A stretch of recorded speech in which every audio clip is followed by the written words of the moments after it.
اللہ کہتے ہیں کہ زندگی میں ایک دفعہ احرام باندھ کے آؤ, پراپر ڈریس پہننے کی اجازت نہیں ہے, اور دیوانوں کی طرح بیت اللہ کے گرد چکر لگاؤ, صفا مروہ میں دوڑو. حالانکہ یہ کون سی بات ہے بھائی, دوڑنا تو کوئی عبادت نہیں کہلاتی نا.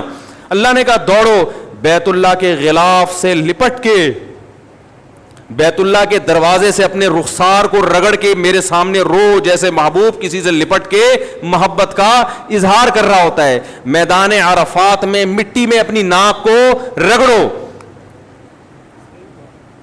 تو یہ جو اللہ نے عبادت کا ایک خاص طریقہ رکھا ہے, یہ طریقہ صرف ان کو سمجھ میں آئے گا جو دیوانوں کی طرح اپنے رب سے محبت کرتے ہیں. جن کی طبیعت میں دیوانوں والی محبت نہیں ہے, وہ اس طریقے کو, اس طریقہ عبادت, یہ والا طریقہ ان کی سمجھ میں نہیں آئے گا. وہ کہیں گے یہ کیا ہے بھائی, ہم 3 پیس سوٹ ٹائی پہنا کرتے تھے, اللہ میاں نے بولا ایک دھوتی پہنو اوپر سے ایک چادر. یہ کیا ہے, وہاں جا کے کیا کر رہے ہیں, گھوم رہے ہیں, حجر اسود کو چوم رہے ہیں. کیا ایک پتھر ہی تو ہے بھائی, اس کو کیوں چوم رہے ہیں بھائی؟ بیت اللہ سے نسبت ہے اس کی, یہ اللہ کا گھر ہے. کیسے دیواروں سے لوگ رخساروں کو لگا رہے ہوتے ہیں وہاں.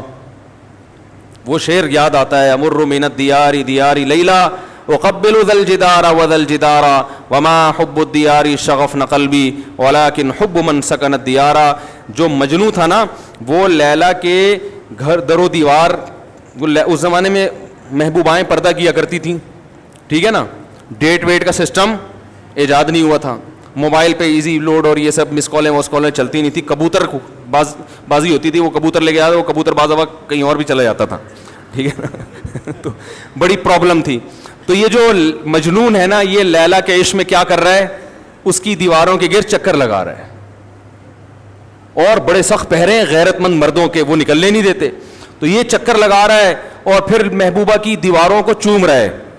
پھر لوگوں سے کہتا ہے کہ بھائی امر من الدیار دیار لیلا اقبل ذا الجدار وذا الجدار, لوگوں میں لیلا کے در و دیوار کے گرد گھومتا ہوں, کبھی اس دیوار کو چومتا ہوں, کبھی اس دیوار کو.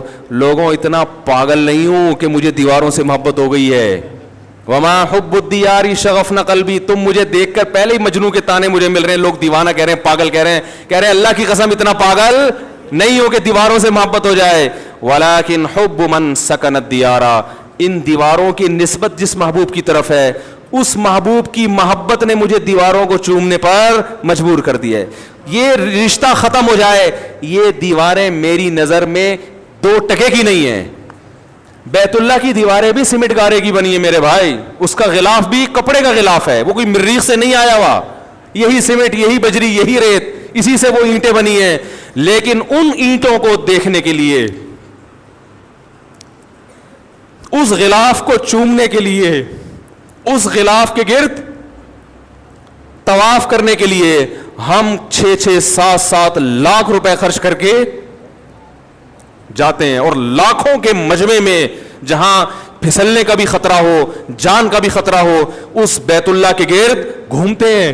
اس کی وجہ بھی یہی ہے کہ ہمیں ان دیواروں سے محبت نہیں ہے. ان دیواروں کی نسبت کس کی طرف ہے, خالق کائنات. اس نے کہہ دیا کہ یہ کس کا گھر ہے, رہتا بھی نہیں ہے وہ وہاں پہ, رہتا بھی نہیں ہے, بنایا بھی انسانوں نے اس کو, لیکن رب نے کیا کہہ دیا, یہ گھر کس کا ہے, میرا. بس اتنی نسبت ہمارے لیے کافی ہے. بیت اللہ سے عشق کرنے کے لیے, بیت اللہ سے محبت کرنے کے لیے ہمارے لیے اتنی دلیل کافی ہے کہ اس بیت اللہ کو, یہ رب نے کیا کہہ دیا اس کے بارے میں کہ کس کا گھر ہے, میرا. بس اتنا کہہ دیا, اب ہمیں کوئی ڈاکومنٹ نہیں چاہیے, اس کے لیے کوئی ثبوت نہیں چاہیے, مزید کوئی ثبوت نہیں چاہیے. یہ نسبت ہمیں مجبور کرتی ہے کہ ہم لاکھوں روپے خرچ کر کے اس گھر کی زیارت کے لیے جاتے ہیں اور اپنا پسینہ وہاں جا کے بہاتے ہیں. کتنی ٹینشن میں نے بوڑھوں کو دیکھا ہے, بوڑھے لوگوں کو دیکھا ہے, کتنی ٹینشن. یہ تو آج بیت اللہ کی زیارت آسان ہو گئی, جب بیت اللہ کی زیارت آسان نہیں تھی, لوگ جب بیت اللہ پہ پہلی نظر پڑتی تھی بے ہوش ہو جایا کرتے تھے, اٹیک ہوئے لوگوں کو, موت ہوئی ہے لوگوں کی. تو یہ ابراہیم علیہ السلام نے اللہ کا گھر بنایا اور کیا اعلان کیا, اللہ اس ایسی زمین پہ گھر بنا رہا ہوں جہاں نہ گھاس کا تنکا اور نہ پانی, لیکن تو اس جگہ کو ایسا بنا دے کہ تہوی الیہ افئدۃ الناس، کہ لوگوں کے دل اس کی طرف لڑکنا شروع کر دیں. کوئی انٹرٹینمنٹ کی جگہ نہیں ہے وہاں پہ. مری میں ہوتا، سوئٹزرلینڈ میں ہوتا تو ہم کہہ سکتے تھے بھائی اصل میں تو سوئٹزرلینڈ ہے، نام بیت اللہ کا لیا جا رہا ہے، دیکھنا کیا چاہتے ہیں مولانا صاحب؟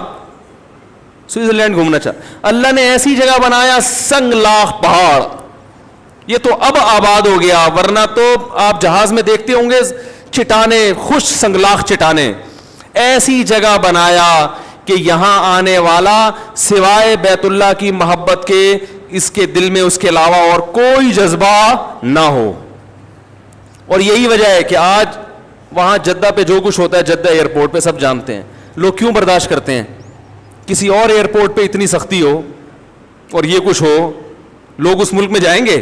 چھوڑ دیں گے. یہ بیت اللہ کی محبت ہے جو لوگوں کو کھینچ کے لاتی ہے. تو اللہ نے حج کیوں رکھا ہے؟ دیوانگی کے اظہار کے لیے. نبی صلی اللہ علیہ وسلم نے فرمایا ذاق طعم الایمان من رضی باللہ ربا وبالاسلام دینا وبمحمد صلی اللہ علیہ وسلم نبیا. اسلام کا ذائقہ چکھ لے گا وہ شخص جس نے اللہ کو اللہ مان لیا، نبی کو نبی مان لیا، اور اللہ کی کتاب کو کتاب مان لیا.